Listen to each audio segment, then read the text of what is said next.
Greetings and welcome to this week's episode of UC Weekly News. I'm your host, David Danto, and I'm here in Manhattan at the AV-IT Summit run by the FutureNet people. A lot of very interesting vendors here. We'll have a chat with Mark Pescatore, who is editor of Systems Contractor News, show you what some of the panels look like, talk to some of the vendors that are here. It's a great experience. People gather in Manhattan with the concept being, like I've said for many, many years, AV is IT. Now, a lot of people disagree with that, and that's fine, but this is acknowledging that the whole AV and IT space is one thing, and it's an opportunity for the people that are around the Manhattan area to get together and just talk about what's going on in our space. So stay tuned. We have some conversations, some interviews, some sense and some feeling about what this is like, and we're sure you'll enjoy the show.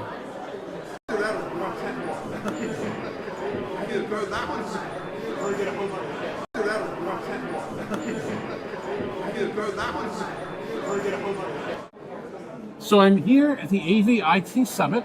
This is, I don't know, fifth year, sixth year you've done it? Fifth year I've been here, yeah. Fifth year, yeah, with Mark Pescatore. Mark, tell everybody your title.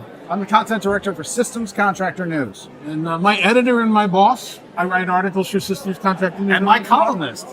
And my conscience, we'll say. And we'll take a look at some of the vendors that are around here. But tell me how the event's going so far. What's the theory about it and how's it going? The whole idea is that, AV and IT are no longer separate, even though there are some people in AV who want them to be separate and some people in IT who want them to be separate. They're together now. And so the whole idea is that the AV-IT Summit brings all the technology together and helps people understand each other and learn about what's hot and what's not in the industry. Now, I just walked from the start of the hall where the vendors are down here. It's about halfway, and I got stopped 15 times with Barco, with Planar, the guys from NetSpeaker here. These are like really big names. This isn't like fly-by-night AV. You've got some good vendors. We got the big boys here. And I'm seeing financial services companies walking around and pharmaceuticals and some of the big buyers. So everybody's saying that it's a great event. What's your impression so far? The good thing here is that we have integrators, we have consultants, and we have end users. So everybody's here, and everybody's doing what they need to do from their perspective, and everybody's learning stuff because we've got a full conference program. You were on it last year. I was on it last year, so it's not as good this year, but it'll be acceptable. We'll go in and take a look at some of the people talking in a minute. Once a year, still only once a year in the summer? We're not thinking about doing maybe an add-on to ISE or an add-on to Infocom or anything like that? Sounds like a pretty interesting idea, but the boss didn't tell me anything, so I think it's one per year right now. One per year, okay. And if people want to find out more about what you do and get a hold of you and look at what the magazine's like, where should they go? You want to find out about SCN, you go to avnetwork.com. And this is a future company, right? Yes, sir. FutureNet. And when is my next article coming out? Next month, September. Don't miss it. Keep an eye on that one. It's a good one. Mark, thanks very much. I appreciate it. It's a great show. Thanks. My name is Sean Wargo, Apogee Insight. We're a research firm that actually helped with the top AV consultants. If you haven't read it yet, please do. It's a great study that we wanted to undertake in partnership with FutureBB and SCN to shed a light on this important part of our channel. The part that really helps turn visions into reality, I guess is what we call it. We're going to dig into that a little bit. I'm joined today with Brian Stubwell of Lightware. We have Tom Shen of Shen Milton. We have Tom Walker of Spaceship Consulting, and Lainey Mataris of Planar. Thank you so much to the Tony Warner, not Tom Walker. Tom Walker, Tony Warner. Yes, famous footballer. Okay, where I want to start today is there are many people in this room that are perhaps less familiar with the role of consultant. We had some great conversations over lunch and whatnot. Some of you had some good questions here from the architect side or whatnot. So where I wanted to start actually is with our consultants. Tell us a little bit about what the role of the consultant is. I think we know the task. We know the task, help specify, help build solution. But what's the role that you're actually playing for organizations? And then we'll get the manufacturer perspective as kind of a bookend here too, of how they work together to do those roles. Tom, why don't we start with you? Sure. Thanks, Sean. I think the role of the consultant is continuing to evolve. We kind of play in the middle of an entire project in terms of the primary interface between the end user client, the architect, the integrator, the manufacturer. We're kind of sitting in the middle of everyone. And we're assessing needs and requirements. We're looking at things very objectively and independently.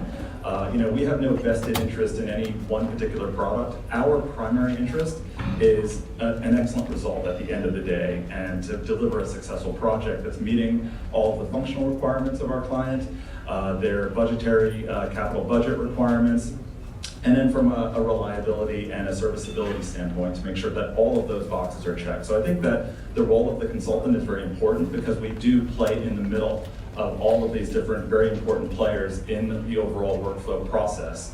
And we're making sure that there's full coordination of all of that, right? So there's lots of different ways to get to the end game or the final delivery of a project. But I think that with the help of a consultant, we could advise that process very smoothly. Yeah, completely agree, Tom. I think consultants can be involved in projects through the whole life cycle of the design and installation. However, I think where our strength really lies is in the front end programming at the very early stages of the project. And I like to compare ourselves to we're akin to the architect, but on the AV side. So where we really focus our efforts is the visioning, big picture, trying to understand where our clients are going, where they want to be with technology in the next 5 to 10 years, and how we can help get them there. And we place a lot of emphasis on that. A lot of our projects are also very long term, so it's not uncommon for our design projects to be 2 years or more on very large scale projects, and we're used to advancing a design slowly and iteratively through that process, and kind of at each stage making sure that the project is coordinated with all of their trades on the design team, stuff like that. Thanks so much. Lane, we'll continue with you. So coming down a level off of the kind of design and such, how does the consultant community sort of help you as a manufacturer and how you work together? What's the role for it? Sure. So it's really important for a manufacturer to have the right support staff to handle projects that are years down the road. So in Planar, we've dedicated the whole team to the consultant architect design community because we have to plan for the infrastructure for these large projects. And the consultant community has brought us into places where we would never have been. Maybe we're in an experiential space or we're in a huge corporate global rollout. So for us as a manufacturer to be able to support a consultant, we have to be able to say, we have to account for this person, to be a salaried person, to make sure that they are going to be there from the beginning to the end of the project, so there's some consistency. Ryan, what would you add to that? I'd add it's a relationship that goes back and forth. So what we do is we try to gut out and provide the consultants with a viewpoint into what our products are capable of doing, what the technology is going, where the technology is actually focused on from a greater industry standard, and then also get feedback from the consultants in terms of, this is a stupid button, why is it doing anything here? It could be something as simple as that, but they also bring back that vast knowledge of all the people they're interacting with, and hey, this is where clients are looking for. This is the things we are trying to solve for, and also because, as a manufacturer, you sell a product a day. But here, I need to say, this is 18 months out. This is 2 years where our roadmap for the manufacturer is going to be. Does that align with what your vision of technology would be? And just adding to that, we have to be a visionary for them too, and for the end client to say, okay, this is the technology we have now. In the future, like you were just talking about signal routing, I have to say, well, this is the LED that you have now, but the future is something greater. So let's plan for this now, and this is the vision that you should go in the future. Hi, I'm Tim. I'm with Barco. We're here showing ClickShare at the AVIT Summit. What are you showing on the table? So we have our ClickShare Hub, which is our certified Microsoft Teams solution with wireless content sharing built in.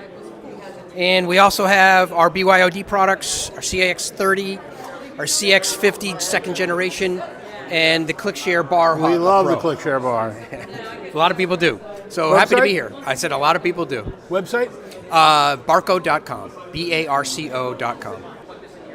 Michael Martin with Hudley. We're here at the AVI Summit.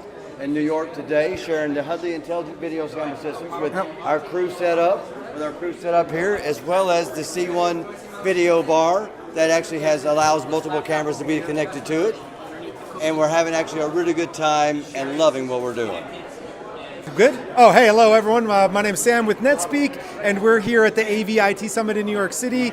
And what we're doing at NetSpeak is automating the support of the technologies for AV, UC, digital signage. And so what we're looking to do is build this platform, we call it Lena, to look at all the different technologies from all the different vendors and automate the support to keep the technologies up and working as much as possible. So to learn more, please go to netspeak.ai. Thank you very much. And we talked about NetSpeak on our show last week. Did anybody buy you since our show last week? So thank you for all of the support from Talking Points. Nobody bought you yet?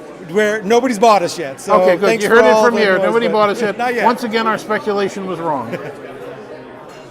And we have no one at the NEAT booth right now, but we do have the NEAT Center and the NEAT Board 32.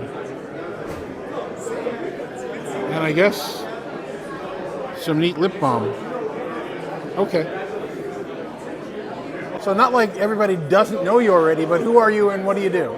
Hi, I'm Lainey Mataris. I'm the General Manager for the Consultant Architect Design Group for Planar. And what's Planar doing here today? So Planar is at this beautiful AV-IT Summit, and we're showing off some of the different technologies that we offer and just kind of socializing with the AV consultants, end users, integrators. And why should people come see you at Planar? You should always come to see me at Planar. People should come see Planar in all our different showrooms. We have a showroom here in New York that's 44th and 11th. We have showrooms throughout the country, Canada, globally, and it gets to see all our products. We're an LED manufacturer. We're not a distributor. We're not a trunk slammer. We actually manufacture the product. And we have interruptions like that. So. That's okay, no problem. How can people find out more information? So you can go to planar.com, or you can email me at lainey.mataris@planar.com, or you can just find me on LinkedIn and just chat me up. So that's it for this week's UC Weekly News here at the AV-IT Summit in Manhattan. Next week's show is going to be me digging through my shop and going through all the gear that I've collected over the last few months and showing you some of the various pieces operating. So it's going to be me, showing you a lot of equipment that's been floating around that I've been promising to show, including some Jabra headsets, some video cameras, some Shox headsets, some other things going on. But until then, thanks very much for watching. We'll see you next week.